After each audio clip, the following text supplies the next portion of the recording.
Well, the biggest change happened within a week of me turning in the final draft with the start of the Ukraine war. Luckily, the publisher allowed me to go in and change a few verb tenses. So it was instead, Russia will do this inevitably and almost imminently into, Russia started this last February and here's where we are. The key thing to remember, though, is that the prediction of the Ukraine war wasn't just from this book, it was from previous books as well. And when you have deglobalization really kick in, it's only one of three conflicts. So we do have two others that are just around the corner that are going to be just as disruptive. Now that the United States is no longer in the Persian Gulf in any meaningful way, the Saudis and the Iranians are edging ever closer to a direct fight, and that's going to catch half of the world's globally traded oil in the crossfire. And then whether it's because the Chinese lash out or implode, we're going to have another conflict in the East Asian rim with the Chinese and the Japanese being the primary belligerents. And then that's the end of global manufacturing as we understand it. Well, let me give you the punchline first. This is China's last decade as a coherent nation state. So we're going to be very soon talking about Chinese weakness and the effect of China's disintegration. But let me give you three big reasons. First of all, like that chapter that you quoted, there is nothing that is made in China that can't be made anywhere else. And because their demographics have been aging so aggressively for so long, their labor costs are now about 3 times what the labor costs of Mexico are. And Chinese labor is not as highly skilled as Mexican labor. So we've already seen the hemorrhaging out of the industrial space, most notably to Mexico and Vietnam, but some to the United States as well. In fact, the United States is competing on some of these sectors that we honestly had given up on, because now with the shale revolution, our energy prices are the lowest in the world, our electricity prices are the lowest in the world. So we're in this weird world where the United States excels at the high end and the low end at the same time, while the Mexicans take care of everything in the middle. It's a very successful system, and it's outcompeting the Chinese on most metrics. Second, the Chinese do not have the naval capacity to push out from their own coast. Yes, they've got a lot of vessels, but only about 10% of them can sail more than 1,000 miles from the coast. And that assumes no one's shooting at them and they're going slow to save fuel. Really, the operational range for the Chinese Navy is only about 300 miles. So they can't get past Vietnam, much less to the Persian Gulf if there's an energy crisis. And then third, back to those demographics. Since the book came out, the Chinese have been updating bit by bit their census data, and they've now come to the public conclusion that they overcounted their population by in excess of 100 million people, with all of those missing millions aged 40 and under. If that is true, and I can't imagine that they'd be bad-mouthing themselves to make themselves look good. I mean, the logic of that's weird. If that's true, we are talking about the fastest workforce and population decline ever in human history. And we don't even have an economic model as a species for what will work with a Chinese system just 5-10 years from now, because they won't have enough people to do the work, and they certainly won't have enough people to consume. And that leaves them completely dependent upon whether the United States wants to import stuff from them. And it's become very clear in our politics under both Trump and Biden that the answer to that is no. In a word, capriciousness. Chairman Xi of the CCP has now gutted the system so wholly that there is no longer any institution within the system that has any authority aside from him, his person. The CCP is a shell of what it used to be. The analysts are gone. The intelligence officials who are intelligent are gone. He has executed or imprisoned or intimidated into silence everyone within the PRC who's capable of conscious thought. It's a one-man show now.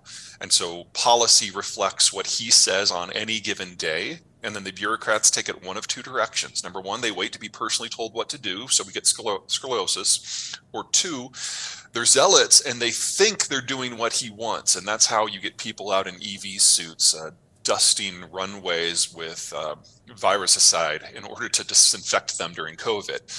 So the ability of this country to carry out functional policy is now gone. And it's down to the whims of one man with a bureaucracy that doesn't know what to do with that. We're seeing organizational failure in real time. It's something worth considering, because the whole idea of how we fought the Cold War is we created globalization to patrol the ocean so that anyone could ship anything anywhere and interact with any partner and access our market. That's how the world rebuilt itself after World War II. And that was the deal that Nixon handed to Mao himself in China in order to get the Chinese to switch sides in the Cold War. And it worked. But China's too big now, and the rest of the world is too aged now. And that deal was never going to last much longer than 1992. Honestly, it's a surprise it's lasted this long. Xi, as the leader of a one-man state, theoretically does have the power to completely change course.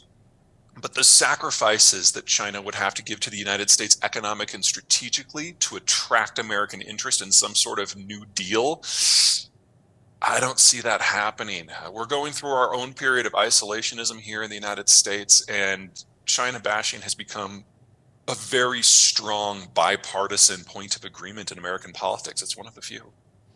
Well, something to keep in mind about Americans, especially white Americans, is they have a real hard time telling different ethnic groups apart. If you remember back to 9/11, most of the people who were getting attacked were Hispanic because Americans didn't know the difference. So anytime you see actions by Americans in that vein, you gotta look through it. You gotta look at that very, very closely. It's ignorance. So I think that's probably a better word to use than hatred or intolerance. And one of the things we have seen that has really impressed me of late, well, let me give you two things. Number one, with the Ukraine war, American charity towards Ukraine has just caught me off guard. The degree of effort, not just by the government, but by private citizens and firms to stand with the Ukrainians. And second, say what you will about the rest of his politics. One of the great successes of the Trump administration was convincing Americans, especially conservative Americans, that Mexicans were part of the family.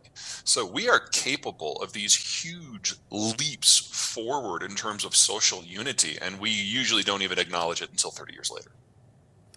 I must have heard you wrong, because my experience was not that President Trump convinced the Chinese. So everyone is just kind of making an educated guess here, and more or less everyone's on the same page, but no one's really sure. So the best guess is Kim Il-sung. That's the grandfather, the guy who fought the Japanese, founded the country.